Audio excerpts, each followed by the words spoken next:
زارا کنواں لیوان مظفر گڑھ۔ عامر ہمیشہ اپنی والدہ کی نصیحت ایک کان سے سن کر دوسری کان سے نکال دیتا۔ سب گھر والے اس کی اس عادت سے بہت تنگ تھے۔ وہ گھر کی ساری جمع پونجی اپنے نشے کی بری عادت میں صرف کر دیتا۔ اس کا ایک ہی بھائی عمران تھا جو بہت محنتی تھا۔ عامر کے والد 3 سال پہلے وفات پا گئے۔ ان کی وفات کے بعد عمران نے اپنی تعلیم ادھوری چھوڑ کر گھر کا خرچ سنبھالا۔ وہ صبح سویرے کام کی تلاش میں گھر سے نکل جاتا اور شام کو واپس لوٹ آتا۔ لیکن عامر بری صحبت میں پڑ گیا۔ اس نشے کی لت پڑ گئی۔ اس کے گھر والوں نے اسے بہت سمجھایا لیکن اس کے کان پر جوں تک نہ رینگتی۔ اس کے دوست اسے اس کے گھر والوں کے خلاف ورغلاتے اور وہ ان کی باتوں میں آ جاتا۔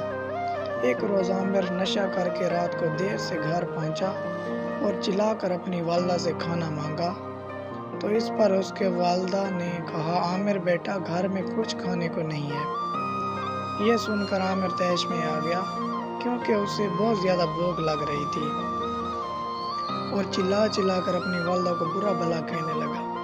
عمران نے اسے روکا مگر اس نے کسی کی ایک نہ سنی۔ عمران نے اس کے منہ پر تھپڑ مارا۔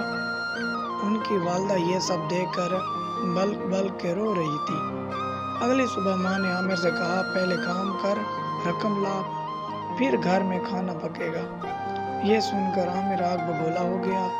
وہ اپنی ماں کو دھکا دے کر وہاں سے باہر نکل گیا۔ جب وہ اپنے دوستوں کے پاس پہنچا تو اس کے پاس پیسے نہ ہونے کی وجہ سے اس کے دوست اس سے جھگڑا کرنے لگے اور اسے اتنا مارا کہ وہ زخمی ہو کر زمین پر گر پڑا۔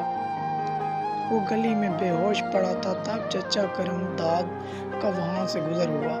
انہوں نے عامر کو اس حالت میں پایا اور وہ اسے اسپتال لے گئے اور وہاں سے جب اس کے گھر میں اس کی ماں کو بتایا تو وہ بہت پریشان ہوئی۔ جب عمران واپس آیا تو اس کے ہاتھ میں مٹھائی کا ڈبہ تھا اور بہت خوش لگ رہا تھا کیونکہ اس کی ایک فیکٹری میں نوکری لگ گئی تھی۔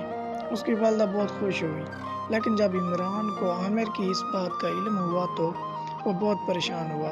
اب عامر کو اپنے برے رویے اور بری صحبت کی سزا مل گئی تھی۔ وہ اب بھی نکاہت محسوس کر رہا تھا۔ اس نے اپنی والدہ سے اپنے برے رویے اور بری صحبت کی معافی مانگی تو اس کی والدہ نے اسے معاف کر دیا۔ کچھ دن بعد عامر نے ایک سرکاری اسکول میں داخلہ لے لیا۔ اب عامر دل لگا کر پڑھائی کرنے لگا۔ وقت کے ساتھ ساتھ ان